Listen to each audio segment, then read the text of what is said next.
Now when we put texture on the walls, you'll notice my mud is just a little bit thinner. I added some water to this. You want it to be kind of a thick pancake batter. We're just gonna do a skip trowel texture, which is really easy to do. They actually make a mud specifically for that. This is just regular mud, but the same principle applies. You just put a little bit right on the edge and just start from the top and just kind of drag it down and let it, there's no right or wrong way to do it. You just let it drag, and wherever the mud falls, it falls. And then we'll come back later and knock it down, any of the stuff that's still sticking up.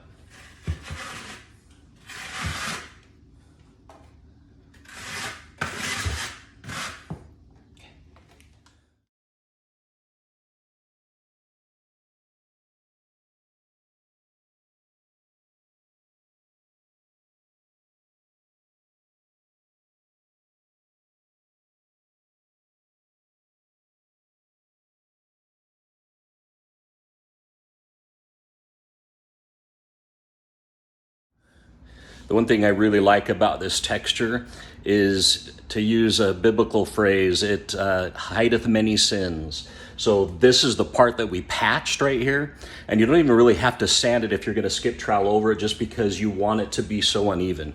Now you'll notice there's some ridges in there right now.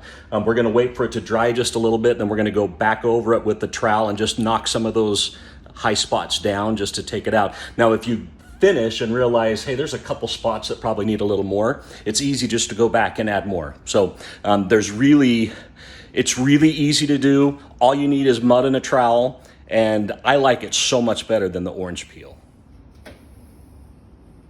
When you're doing this, you want to keep the trowel as flat to the wall as you can. That's what leaves the mud. If you're going to scrape mud off, you want it as perpendicular as you can. If you're wanting to drop mud, you just leave it as parallel to the wall as you can, and just let it skip over the wall. That's why they call it skip troweling. But just mud on the very end of it and just drag it through it. It really doesn't matter what direction, just drag it through. And if you need to add more mud later, it's really easy to add more mud to places that you think are a little too thin. So very easy to do, and nice looking.